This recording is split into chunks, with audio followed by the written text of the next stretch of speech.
ঈমান বৃদ্ধি পায়। জোরে কোন সুবহানাল্লাহ। যখন কোরআনের আয়াত মুসলমানদের সামনে পাঠ করা হয়, তেলাওয়াত করা হয়, আল্লাহ পাক রব্বুল আলামিন বলেন মুসলমানদের ঈমানের বৃদ্ধি বা ঈমান বৃদ্ধি পায়। কোরআনের একটা পাওয়ারই আছে আলাদা, কোরআনের একটা শক্তি আছে আলাদা। এই কোরআনের শক্তিতে মুসলমানদের ঈমান বৃদ্ধি পায়। ওয়া আলা রাব্বিহিম ইয়াতাওয়াক্কালুন। আর মুসলমানরা একমাত্র আল্লাহর উপরই ভরসা করে, মুসলমানরা একমাত্র আল্লাহর উপরেই ভরসা করে। তবে এই কোরআন শুনতে হবে সত্য সন্ধানের নিয়তে, হক সন্ধানের নিয়তে। তাহলে কোরআন ঈমান বৃদ্ধি করবে এবং আমাদের উপকারে আসবে, ফায়দা হবে। আর যদি বিদ্বেষ পোষণ করে কোরআন কেউ শুনে, হক সন্ধান করার উদ্দেশ্যে না, হক সন্ধান করার না উদ্দেশ্যে কোরআন শুনে, তাহলে তার ঈমান বৃদ্ধি পাবে না, তার কোনো ফায়দাই হবে না। এই জন্য কোরআনে বলা আছে, আল্লাহ পাক রব্বুল আলামিন বলেন ইয়াহদি বিহি কাসীরাও ওয়া ইউদিল্লু বিহি কাসীরা। ইয়াহদি বিহি কাসীরাও ওয়া ইউদিল্লু বিহি কাসীরা। আল্লাহ পাক রব্বুল আলামিন বলেন এই কোরআন অনেক মানুষকে হেদায়েত দান করে, অনেক মানুষকে হেদায়েতের পথ দেখায়।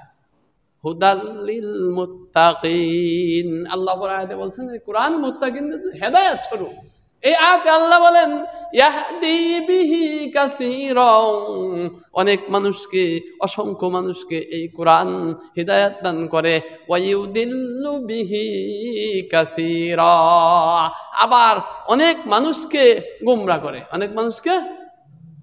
কোরআন যারা কোরআনের প্রতি বিদ্বেষ রাখে, যদিও তারা কোরআন শুনে, কিন্তু কোরআন তাদের কোনো উপকারে আসে না, কোরআন তাদের কোনো কাজে আসে না।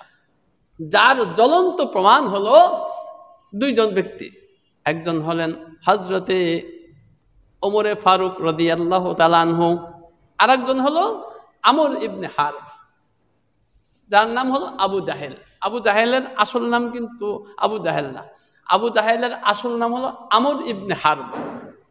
আমর, এখানে আইন মিম র একটা ওয়া আছে, আমর। আর হযরতে ওমর রাদিয়াল্লাহু তাআলা আনহু নাম লিখতেও আইন মিম র, একই, দুজনের নামের অক্ষর কিন্তু বানান এক। হযরতে ওমর ফারুক রাদিয়াল্লাহু তাআলা আনহু, উনার নাম লিখতে যেই অক্ষরগুলি লাগে, আর আবু জাহেলের আসল নাম লিখতে সেই অক্ষরগুলি লাগে। দুইজন একই এলাকার, একই সমাজের মানুষ, হ্যাঁ, এক সময়ের মানুষ, দুইজনের নাম লিখতেও একই অক্ষর লাগে, কিন্তু একজন কোরআনের হক সন্ধানের কারণে, কোরআন শ্রবণ করে হক সন্ধানের কারণে সে হয়ে গেছে ফারুকে আজম, অর্থাৎ ওমর ফারুক, অর্থাৎ সত্য আর মিথ্যার মধ্যে পার্থক্যকারী হযরত ওমর ফারুক। আর একজন হলো মালউন, আবু জাহেলে মালউন, অভিশপ্ত আবু জাহেল। কেন হয়েছে? দুইজনই কিন্তু কোরআন শুনতো, আপনারা ইতিহাস জানেন, দুইজনই কোরআন শুনতো। হযরতে আবু জাহেলও কোরআন শুনতো, আপনারা ইতিহাস অনেক সময় শুনছেন যে পলায় পলায়, লুকা লুকায়া, হ্যাঁ, কোরআনের যে সৌন্দর্য, কোরআনের যে সুর, কোরআনের যে মধুর বাণী, এটি শোনার জন্য আবু জাহেল সহ নেতা পেতারা তারা পলায় পলায়, লুকায় লুকায় কোরআন শুনতো রে, ঠিক আছে, কিন্তু দুইজনই কোরআন শুনতো। হযরতে ওমর রাদিয়াল্লাহু তাআলা আনহু, উনিও কোরআন শুনছেন, কিন্তু ওনার কোরআন শ্রবণের মধ্যে হক তালাশ করা ছিল, হক সন্ধান ছিল, এই জন্য উনি কোরআন ওনাকে হেদায়েত দিয়ে দিয়েছেন। কেমন? হযরতে ওমর রাদিয়াল্লাহু তাআলা আনহু, মক্কার মধ্যে এমন কারো সাহস ছিল না যে নবীর সামনে যায় কথা বলবে। কাফেরদের গোপন মিটিং হয়েছে যে মুহাম্মদ সাল্লাল্লাহু আলাইহি ওয়াসাল্লামের কল্লা যে আইনে দিতে পারবে তাকে বিশাল অঙ্কের পুরস্কার দেওয়া হবে। নবীর সামনে যা কথা বলবে, এমনই তো মানুষের কারো সাহস নেই। আল্লাহ পাক নবীর একটা রোগ দিয়ে দিয়েছেন, আল্লাহর নবীর মধ্যে একটা প্রভাব দিয়ে দিয়েছিলেন যে সামনে এসে কেউ কথা বলতে পারতো না। কাফেরদের গোপন মিটিং হইল, মুহাম্মদ সাল্লাল্লাহু আলাইহি ওয়াসাল্লামের কল্লা যে আনতে পারবে তাকে বড় পুরস্কার দেওয়া হবে। আবু জাহেল দাঁড়ায় গেল, আমর ইবনু হাবদার হজরতে ওমর রাদিয়াল্লাহু তাআলা আনহু তখন ইসলাম গ্রহণ করেন নাই, দাঁড়ায় গেল, আমি রাজি আছি, এই পুরস্কার আমি নিব, এই পুরস্কার আমি দিব, মুহাম্মাদের কল্লা আমি নিয়ে আসবো। এখন ঠিক আছে, তোমাকে পুরস্কার দেওয়া হবে, যাও তুমি। হযরত ওমর রাদিয়াল্লাহু তাআলা আনহু তার তলোয়ারটা, নাঙ্গা তলোয়ার, খোলা তলোয়ার নিয়ে বের হয়েছে রাস্তার মধ্যে, খোলা তলোয়ার নিয়ে বের হইয়া মুহাম্মদ সাল্লাল্লাহু আলাইহি ওয়াসাল্লামের কল্লা নেওয়ার জন্য আসতেছে। তার চলার গতি আলাদা। হযরত ওমর রাদিয়াল্লাহু তাআলা আনহু সাহসী মানুষ ছিলেন, শক্তিমান মানুষ ছিলেন। ওনার তলোয়ার নিয়ে, যে খোলা তলোয়ার নিয়ে রাস্তা হাঁটতেছে, কেউ কথা বলতেও সাহস পাইতেছে না, যে কথা বলে না তারই একটা বসান দিয়ে দিল, এই জন্য কেউ সাহস পাইতেছে। এক লোক সাহস করে আমি যদি কিছু বলে দিন না, আমারই আগে বসান দিয়ে দিল, এই জন্য একটু কৌশল করে কথা বললো, একটু কৌশল করে কথা বলতেছে যে ওমর, তুমি দেখি খুব ব্যস্ত দেখা যায়, কই যাইতেছো এইভাবে তলোয়ার নিয়ে? আর কথা বলো না। কেন যাইতেছে? মুহাম্মদ সাল্লাল্লাহু আলাইহি ওয়াসাল্লামের কল্লা আনতে যাইতেছে। বলছে যে আমি মুহাম্মদ সাল্লাল্লাহু আলাইহি ওয়াসাল্লামের কল্লা আনার জন্য যাইতেছি। ওই লোক একটু কৌশল করে বলতেছে, ও ওমর, তুমি মুহাম্মাদের কল্লা আনতে যাইতেছো, খবর তুমি পাইছো নি? কয় কি খবর? কয় তোমার বোন, তোমার বোনের জামাই, তারা তো ইসলাম গ্রহণ করে ফেলছে, তারা তো মুসলমান হয়ে গেছে। তুমি আগে আগে নিজের ঘরের খবর লও, পরে মুহাম্মাদের কল্লা আনতে কৌশল কইরা। কি? এই কথা শোনার সাথে সাথে হযরত ওমর রাদিয়াল্লাহু তাআলা আনহুর রাগ আরো বাইরে গেল। কি, মুহাম্মাদের কল্লা পরে আনবো, আগে যাই দেখি বোনের বাসায় যাই। হযরত ওমর রাদিয়াল্লাহু তাআলা আনহু, ইতিহাসের মধ্যে নাকি হযরত ওমর রাদিয়াল্লাহু তাআলা আনহু তার বোনের বাসায় চলে গেলেন। বোনের বাসায় যায়, এই দরজা খোল, যাক দরজা খুলছে, দরজা খুইলা দেখে যে এই অবস্থা, তারা কোরআন পড়তেছে, লম্বা ইতিহাস, কোরআন পড়তেছে। তারা হযরত ওমর রাদিয়াল্লাহু আনহু দেখে কোরআন লুকায় ফেলছে। এখন বল, তোরা কি করতেছিলি ক? হযরত ওমর রাদিয়াল্লাহু তাআলা আনহু তলোয়ারের ঘাড়া দিয়া তার বোনকে পিটাইতেছে। এই ক, ইতিহাস সাক্ষী দেয়, তলোয়ারের ঘাড়া দিয়া যখন এই গুতা দিতেছে, পিটান দিতেছে, এই জখম হয়ে গেছে, রক্তাক্ত হয়ে গেছে। হযরতে ওমর রাদিয়াল্লাহু তাআলা আনহু বলেন, এই তোরা কি পড়ছিলি ক, আমার কাছে ক। বলে, আমরা কোরআন পড়তেছিলাম। কোরআন পড়তেছিলাম, দেখি কোরআন আমার কাছে দে, কোরআন আমার কাছে দে।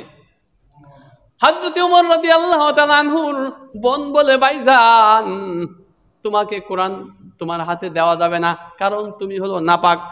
এই কোরআন আল্লাহর কিতাব, আল্লাহর কিতাব পাক পবিত্র ছাড়াই কিতাব ধরা যায় না, তুমি নাপাক, তোমাকে কোরআন দেওয়া যাইতো না। তাহলে কি করতে হবে বল? হযরত ওমর রাদিয়াল্লাহু তাআলা চিন্তা হলো যে আমি পড়ে দেখি সত্য কিনা, মানে সত্যের সন্ধানী ছিলেন উনি। হযরতে ওমর রাদিয়াল্লাহু তাআলা আনহুর বোন বললেন, ঠিক আছে, যাও তুমি গোসল করো, গোসল কইরা পাক পবিত্র হয়ে আসো, তারপরে তুমি এটা দেখো। হযরতে ওমর রাদিয়াল্লাহু তাআলা আনহু গোসল কইরা শরীরকে পাক পবিত্র করে আসছে।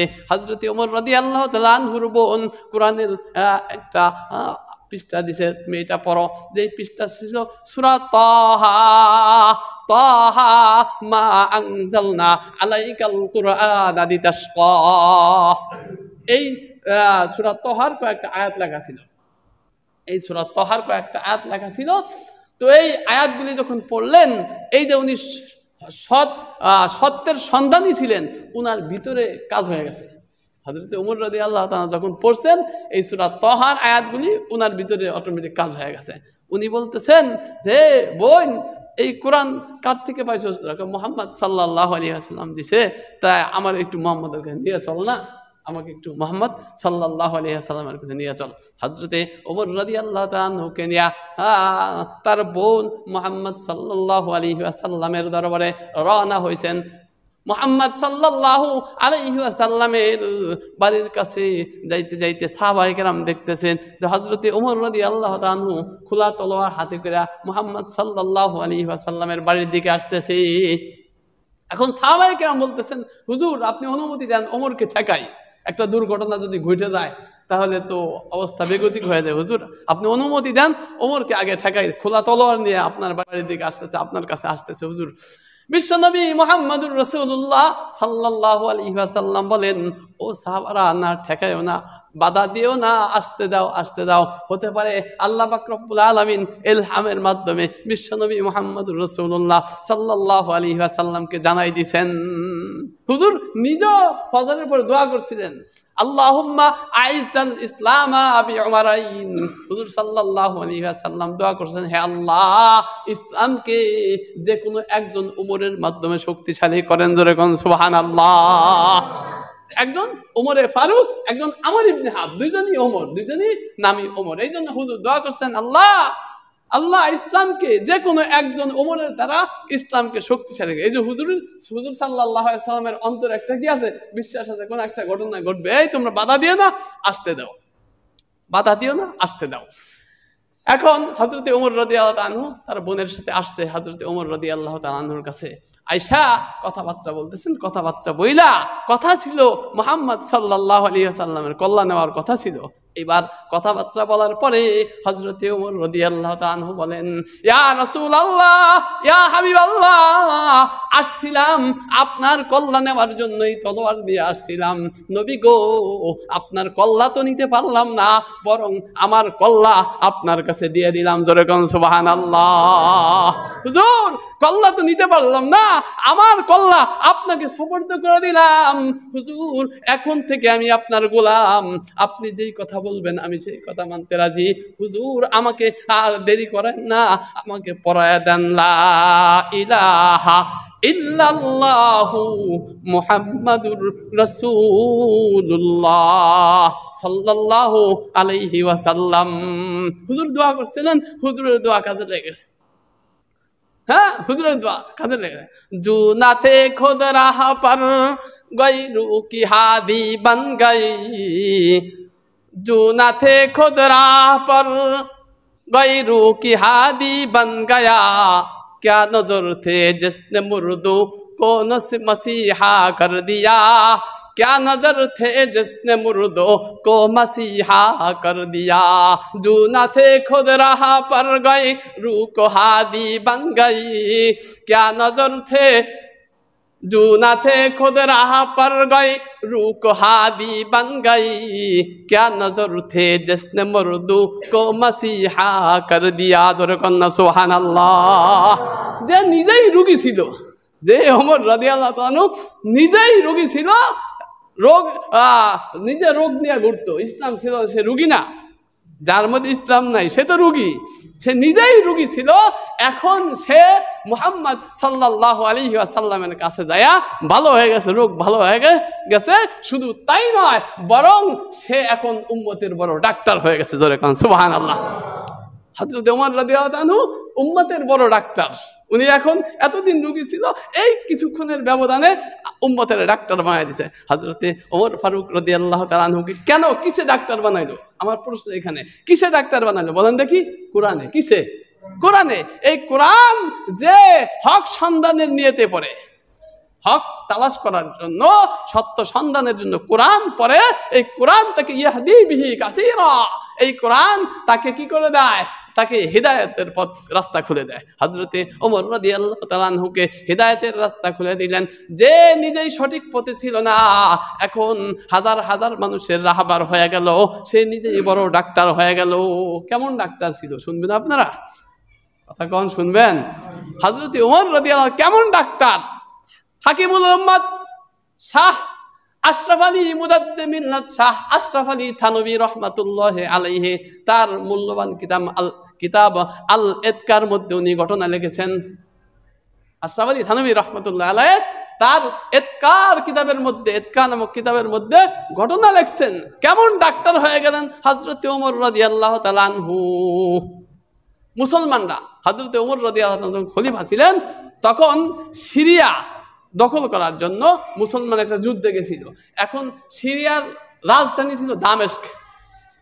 এই দামেস্কে মোটামুটি বিজয় অর্জন করে ফেলছে। দামেস্কের রাজধানী, এটা যেই কিল্লাটা ছিল মেন কিল্লা, এটা দখল করতে পারতেছে না। এখানে কিল্লার দরজা লাগাইয়া তারা কিল্লার মধ্যে অবস্থান করতেছে, এইটা আর বিজয় করতে পারতেছে না। এখন অনেক দিন যাইতেছে কিন্তু এটা বিজয় করতে পারতেছে না। এখন কিল্লার ভিতর থেকে আওয়াজ আসছে, নেতারা বলছে যে দেখো তোমরা তো পারবা না এইভাবে, যদি তোমাদের খলিফা হযরত ওমর রাদিয়াল্লাহু তাআলা আসে, সে যদি নিজে আসে, এখানে নিজে আসলে আমরা তার হাতে চাবি সুপর্দ করে দিব, আমরা তার কাছে সব বুঝাই দিব। তো হযরতে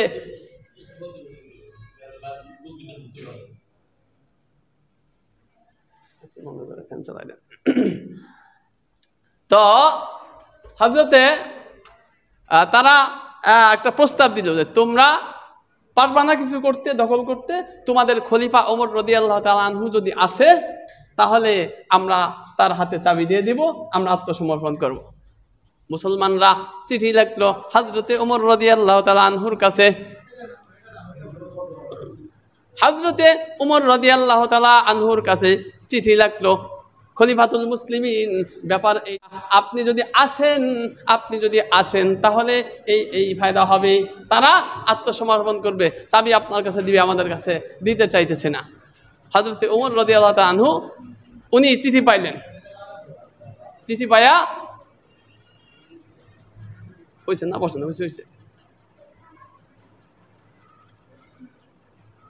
চিঠি পায়া হযরতে ওমর রাদিয়াল্লাহু তাআলা আনহু চিন্তা করলেন যে আমার একার কষ্টের কারণে, আমার একটু একার কষ্ট হবে, এই কষ্টের কারণে যদি মুসলমানরা দেশটা দখল করতে পারে, মুসলমানদের আন্ডারে দেশটা আইসে পড়ে, তাহলে তো অনেক ফায়দা, ইসলামের উপকার।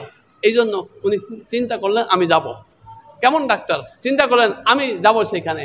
মদিনা থেকে দামেস্কের রাজধানী পর্যন্ত প্রায় 1900 কিলোমিটার রাস্তা, 1900 কিলোমিটার রাস্তা, আল্লাহ কত দূরত্ব। হযরতে ওমর রাদিয়াল্লাহু তাআলা আনহু উনি সংবাদ পাঠাইলেন, ঠিক আছে আমি আসতেছি, তোমরা চিন্তা করো না।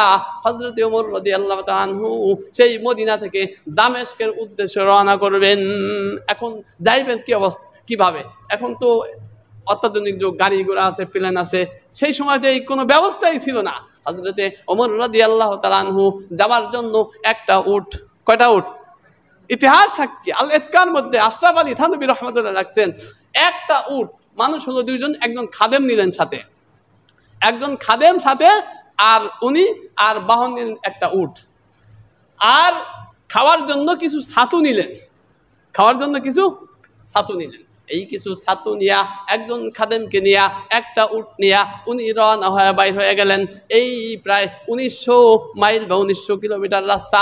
এই 1900 মাইল রাস্তা যাওয়ার জন্য বাহন হলো একটা উট। খাদেমের সাথে সে পরামর্শ করলো, ও খাদেম, একার জন্য কষ্ট হবে, তুমি শুনে রাখো, এই দীর্ঘ পথ সফর করতে 1 মঞ্জিল অর্থাৎ 3 মাইল আমি উটের উপর বসা থাকবো, তুমি উটের লাগাম ধরে টানবা, তুমি উট পরিচালনা করে নিয়ে যাইবা। আবার 3 মাইল যখন শেষ হয়, ওই 3 মাইলে যাইয়া তুমি উটের উপর বসবা, আমি উটের লাগাম টেনে টেনে তারপরে যাব। জোরে কন্যা সুবহানাল্লাহ। খলিফাতুল মুসলিমিন, অর্ধজাহানের খলিফা কে?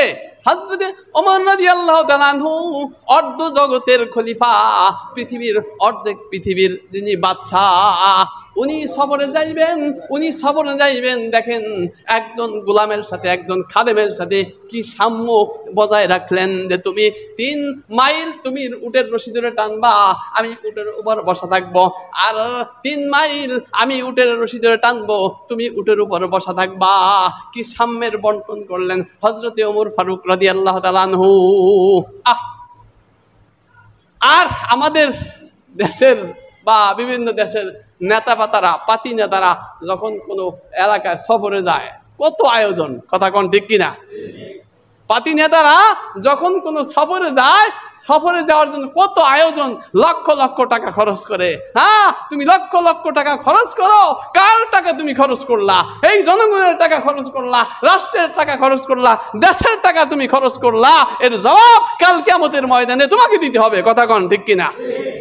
এই বিশাল একটা বহর না নিয়া অল্প কয়েকজন মানুষ একটা সফরে যাওয়া যায় না? আমরা বিগত সময় দেখেছি, বিগত সরকারের সময় দেখেছি, সরকার যখন সফরে যায় বিশাল বাহিনী নিয়ে, বহর নিয়ে, তারপরে সফরে গেছে কোটি কোটি টাকা খরচ করে, লক্ষ লক্ষ টাকা খরচ করে। তুমি কার টাকা খরচ করতেছো? এই জনগণের টাকা, দেশের টাকা তুমি নষ্ট করতেছো। কাল কিয়ামতের ময়দানে আল্লাহর আদালতে তোমাকে এর হিসাব দিতে হবে, এই দায়ভার তোমার নিতে হবে। কথা কন ঠিক কিনা? অর্ধজাহানের বাচ্চা বাবারা আমার, বন্ধুগণ আমার, বলতেছিলাম অর্ধজাহানের বাচ্চা, অর্ধজাহানের মালিক বাচ্চা হযরত ওমর ফারুক রাদিয়াল্লাহু তাআলা আনহু তার খাদেমের সাথে চুক্তি করলেন, সাম্যের চুক্তি। 3 মাইল তুমি লাগাম টানবা, 3 মাইল আমি লাগাম টানবো। এইভাবে যাইতেছেন, এইভাবে যাইতেছেন, যাইতে যাইতে যাইতে যাইতে অনেক দিন লাগছে। যাইতে যাইতে যাইতেছে সেই দামেস্কের কাছে যায় পৌঁছাইছে। দামেস্কের কাছে যায় পড়ছে। এখন আর 3 মাইল সময় বাকি আছে, রাস্তা বাকি আছে 3 মাইল। এই সময় আল্লাহর কি মর্জি, বন্টনে পড়তে পড়তে হযরত ওমর রাদিয়াল্লাহু তাআলা আনহু এই 3 মাইল লাগাম টানার সিরিয়াল পড়ছে। হযরত আশরাফ আলী থানভী রাহমাতুল্লাহি আলাইহি লেখেন যে যাইতে যাইতে আল্লাহর কি মর্জি, দামেস্কের কাছে যায় 3 মাইল জায়গা বাকি আছে, এমন সময় লাগাম টানার পালা পড়ছে হযরত ওমর রাদিয়াল্লাহু তাআলা আনহুর। আর উটের উপর বসার সিরিয়াল পড়ছে তার খাদেমের। খাদেম বলতেছে হুজুর, হুজুর আপনি উটের উপর বসেন, এই 3 মাইল আমি উট টেনে নিয়ে যাব। হযরত ওমর রাদিয়াল্লাহু তাআলা আনহু বলেন, ও খাদেম, না, তোমার সাথে তো চুক্তি এইভাবে হয় নাই, তোমার সাথে চুক্তি কিন্তু এইভাবে হয় নাই। চুক্তি হয়েছে 3 মাইল তুমি লাগাম টানবা, আর 3 মাইল আমি লাগাম টানবো। এখন আস্তে আস্তে আমার সিরিয়াল আইছে লাগাম টানার, আমি আমার দায়িত্ব আমাকে পালন করতে দাও। খাদেম বলতেছে, হুজুর বন্টনে উটের উপর বসার দায়িত্ব হলো আমার, আপনার লাগাম টানার এই বন্টন করছে। হুজুর আমি আমার পক্ষ থেকে আমার দায়িত্ব, আমার ভাগটা, আমার বন্টনটা আপনাকে দিয়ে দিলাম। আপনি উপরের উপরে বসা থাকুন, আমি উটের লাগাম টানি। কারণ দামেস্কের কাছে আইসে পড়ছি, আপনি হলো খলিফা, আপনি উট টানবেন, এটা দেখা সুন্দর দেখা যায় না। অথবা আমার ভাগ, আমার বন্টন আপনাকে দিয়ে দিলাম। সুবহানাল্লাহ, আমার বন্টন আপনাকে দিয়ে দিলাম, আপনি বসে থাকেন। হযরত ওমর রাদিয়াল্লাহু তাআলা আনহু বলেন, বাবারা, হযরত ওমর বলেন, ও খাদেম রাখো, এখানে কথা আছে। খাদেম রে, তোমার বন্টন আমাকে দিয়ে দিলা, ঠিক আছে, এটা তুমি জানলা, আমি জানলাম, আর মালিকে জানলো, 3 জনে জানছি। তুমি জানলা, আমি জানলাম, আর আমাদের মালিক আল্লাহ পাক রব্বুল আলামিন জানেন, উনি দেখছেন। কিন্তু খাদেম, ভবিষ্যতে যখন ঐতিহাসিকরা ইতিহাস লিখবে, তখন ইতিহাসবিদরা এই কথাগুলি জানবে না। তোমার বন্টন যে আমাকে দিয়ে দিছো, এটা ইতিহাসবিদরা যখন ইতিহাস লিখবে, তখন তারা এই কথা জানবে না। তখন তারা ইতিহাস লিখবে এইভাবে যে খলিফা ওমর নিজের ক্ষমতা বলে, খলিফা ওমর নিজে খলিফা ছিল, দেশের প্রধান ছিল, তার ক্ষমতা বলে খাদেমকে 2 মঞ্জিল 6 মাইল লাগাম টানাইছে, তার ভাগটাও খাদেমকে দিয়ে টানাইছে। ধরে কোন সুবহানাল্লাহ। ও খাদেম, আল্লাহ দেখতেছে, ঠিক আছে, তুমিও জানো, আমিও জানি, কিন্তু ইতিহাসবিদরা তো আর জানে না। ইতিহাসবিদরা এই ইতিহাস লিখবে, এটার উত্তর দিবে কে? এই প্রশ্নের উত্তর দিবে কে? অতএব তুমি উটের উপর বসো, আমি ওমর তোমার এই উটের লাগাম ধরে টানতে থাকবো।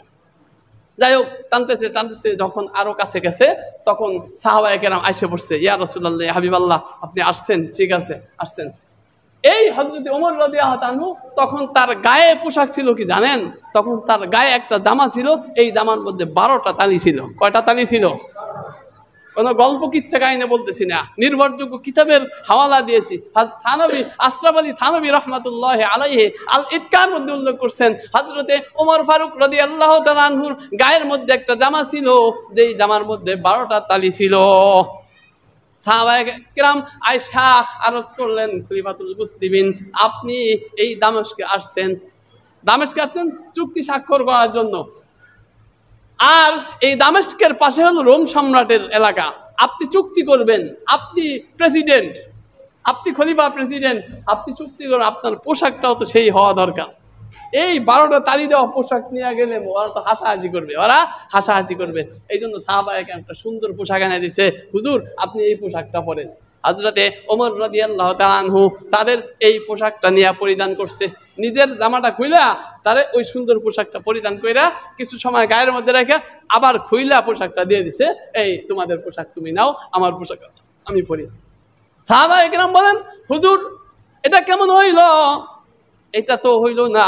হুজুর হযরতে ওমর রাদিয়াল্লাহু তাআলা আনহু বলেন, আমি যদি তোমাদের পোশাকটা না পরতাম তোমরা মনে কষ্ট পাইতা, এই জন্য আমি এই পোশাকটা পরছি। কিন্তু ও সাহাবায়ে কেরাম, তোমরা জানো না আমি এই 12 তালিওয়ালা পোশাকটা যখন গায়ে দেই, এই 12 তালিওয়ালা পোশাকটা গায়ে দিয়া আমি যেই নূর আর যেই বরকত আমি সামনে দেখতে পাই, তোমাদের সুন্দর পোশাক পরিধান করে তার কিছুই দেখি না। জোরে কোন সুবহানাল্লাহ। এই তালি দেওয়া 12 তালি দেওয়া পোশাক যখন পরি আমি সামনে নূর দেখতে পাই, আমি বরকত দেখতে পাই, অতএব আমার পোশাকটা আমাকে পরতে দাও। যাই হোক, হযরতে ওমর রাদিয়াল্লাহু তাআলা আনহু এই 12 তালিওয়ালা পোশাক পইরা উটের লাগাম দইরা উনি টানতেছেন, খাদেম উটের উপর বসা, খাদেম উটের উপর বসা। এমন অবস্থায় যাইতে যাইতে যাইতে যাইতে এই দামেস্কের কেল্লার কাছে পৌঁছায় গেছে। দামেস্কের কেল্লার কাছে পৌঁছে গেছে বাবারা আমার। এদিকে এই কেল্লার যারা দখল করে রাখছে তারা ইহুদি, তারা অমুসলিম ইহুদি, তারা অপেক্ষা করতেছে, না জানি ওমর অর্ধজাহানের খলিফা ওমর হাজার হাজার সেনাবাহিনীর বহর দিয়া নারায়ে তাকবীর মিছিল দিতে দিতে আজকে তারা আসবে এখানে বিজয় অর্জন করতে। তারা এটা ভাবছে, এটা মনে করছে যে ওমর এমন একটা মিছিল নিয়ে আসবে। এখন দেখে যে কোনো মিছিল টিছিল আসে না, আসতে একজন লোক উট টাইনা আসতেছে, আর একজন বসা রয়েছে উটের উপরে, আর তার গায়ের মধ্যে 12 তালির একটা জামা। এমন আস্তে আস্তে আস্তে আস্তে একবার কিল্লার কাছে যখন আসছে, কিল্লার উপর থেকে নেতা বলতেছে, হযরত ওমর, হুজুর আপনি দাঁড়ান, আপনার আর কষ্ট করতে হবে না। হুজুর আপনি দাঁড়ান, আপনার আর কষ্ট করতে হবে না, আপনার আর দস্তখত করার প্রয়োজন নাই। আপনি দাঁড়ান, আমরা চাবি দিতেছি, আপনি কেল্লা দখল করেন, আমি চাবি দিতেছি। জোরে কোন সুবহানাল্লাহ। উপর থেকে চাবি ফিক দিছে, উপর দিকে চাবি ফিক দিছে। হযরতে ওমর, হুজুর আপনি এই চাবি সরান, আপনি এই কিল্লা দখল করেন। হযরতে ওমর রাদিয়াল্লাহু তাআলা আনহু এই চাবির সরানিয়া এই কিল্লার তালা খুলে দখল করছেন। এখন সাহাবায়ে কেরাম প্রশ্ন করছে, আপনারা দস্তরখাত করার কোনো দরকার নাই। সাহাবায়ে কেরাম প্রশ্ন করছে, এই কিল্লার অধিবাসী নেতারা, ঘটনা কি? তোমরা এতদিন দিলা না, হ্যাঁ এতদিন তোমরা চাবি দিলা না, আত্মসমর্পণ করলা না। এখন হযরত ওমর আসছে, কথা ছিল দস্তখত করবে, স্বাক্ষর করবে, তারপরে তোমরা আত্মসমর্পণ করবা। স্বাক্ষরও করতে দিলা না, চাবি দিয়ে দিলা, ঘটনা কি? এবার ওই নেতারা বলে, ইহুদির নেতারা বলে, কেল্লার নেতারা বলতেছে, ও সাহাবীরা, তোমরা জানো না আমাদের পূর্ববর্তী কিতাবের মধ্যে পড়েছি, এই ঘটনা পড়েছি, এমন একটা সময় আসবে, একটা জামানা আসবে, একজন মানুষ আসবে এই এলাকার মধ্যে, যে উটের লাগাম ধরে ধরে টেনে টেনে আসবে, তার উটের লাগাম ধরে টেনে টেনে আসবে, তার গায়ের জামার মধ্যে 12টা তালি থাকবে। জোরে কোন সুবহানাল্লাহ। শুধু তাই নয়, এটাও পড়েছি, এই লোক যখন এই এলাকার মধ্যে দামেস্কের মধ্যে প্রবেশ করবে, এমন কোন মায়ের সন্তান নাই, এমন কোন মায়ের সন্তান নাই তার হাত থেকে এই দামেস্কের চাবি কেউ নিতে পারে, এমন কোন মায়ের সন্তানের জন্ম হয় নাই। জোরে কোন সুবহানাল্লাহ। এই জন্য আমরা বুঝতে পেরেছি হযরতে ওমর রাদিয়াল্লাহু তাআলা আয়েশা পড়ছে, ওমর রাদিয়াল্লাহু তাআলা আয়েশা পড়ছে, চিনতে আর আমাদের বাকি নাই। বাবারা আমার, তারা বলতেছে আমাদের আর চিনতে বাকি নাই। কে আয়েশা পড়ছে? হযরতে ওমর রাদিয়াল্লাহু তাআলা আনহু আয়েশা পড়ছে, এই জন্য আমরা চাবি তাকে দিয়ে দিছি। শুধু তাই নয়, তারা নাইমা আয়েশা বলতেছে, খলিফাতুল মুসলিমিন হযরতে ওমর রাদিয়াল্লাহু তাআলা আনহু, আমরা শুধু কেল্লা আপনাকে দিয়ে দেই নাই, শুধু কেল্লাই আপনাদেরকে দিলাম না, বরং আমাদের কল্লাও আপনাকে দিয়ে দিলাম। ধরে কোন সুবহানাল্লাহ। শুধু কেল্লা নয়, ও খলিফাতুল মুসলিমিন, আমাদের কল্লা আপনার সমাবে, আপনার পায়ে আমরা সুপর্দ করলাম। আর দেরি করেন না, আমাদেরকে পড়ায়া দেন লা ইলাহা ইল্লাল্লাহু মুহাম্মাদুর রাসূলুল্লাহ সাল্লাল্লাহু আলাইহি ওয়াসাল্লাম। নেতারা বলতেছে, ও সাহাবায়ে কেরাম, শুধু তাই নয়, ওই কিতাবের মধ্যে আমরা পড়েছি যে এই লোকটা আসবে 12 তালি ওয়ালা জামা, উটের লাগাম ধরে আসবে, আমরা চিনতে পেরেছি উনি খলিফাতুল মুসলিমিন হযরত ওমর রাদিয়াল্লাহু তাআলা আনহু। কিতাবের মধ্যে আরো লেখা ছিল এই লোকটা যেই ধর্মে থাকবে, এই লোকটা যেই ধর্মে থাকবে সেই ধর্ম হলো সত্য ধর্ম, সেই ধর্ম সত্য ধর্ম।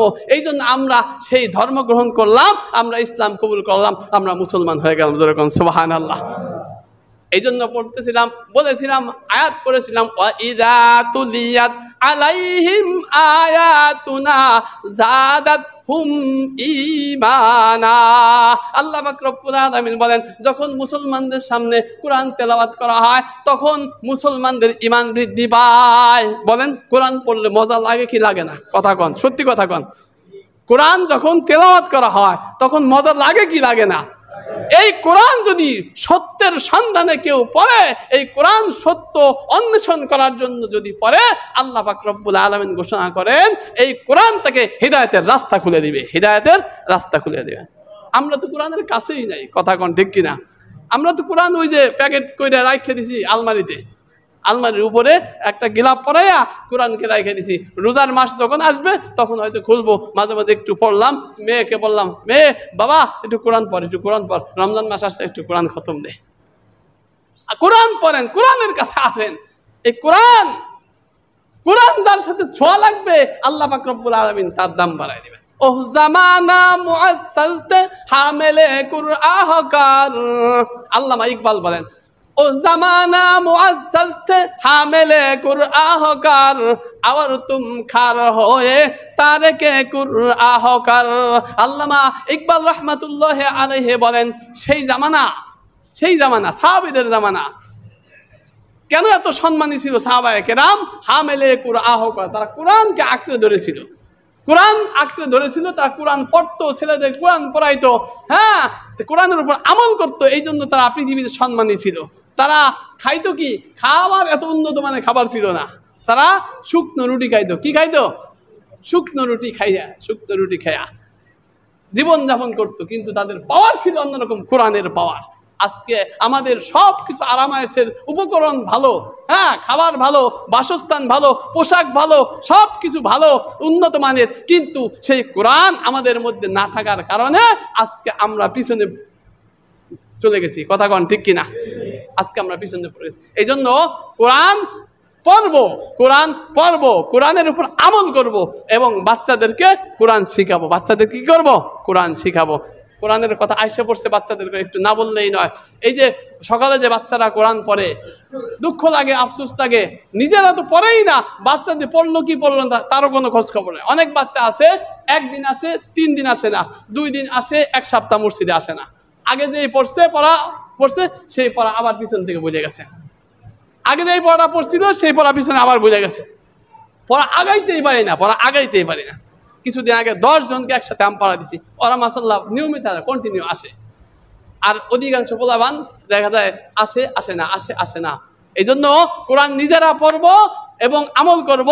বাচ্চাদেরকে কোরআন পড়ার সম্পূর্ণ পরিবেশ করে দিব, সম্পূর্ণ পরিবেশ করে দিব। সকালে নিজে ফজর নামাজ পড়বো, উঠা বাচ্চাকে উঠাই দিব। নিজেই উঠি 10টা বাজে, 8টা বাজে, নিজেই ফজরের নামাজের কোনো খবর নাই, বাচ্চা ঘুমাইতেছে। আল্লাহ পাক আমাদেরকে বুঝার, আমল করার, কোরআন পড়ার, কোরআন আঁকড়ে ধরার তৌফিক দান করেন। আমিন। ওয়া আখিরু দাওয়ানা আনিল হামদুলিল্লাহি রাব্বিল আলামিন।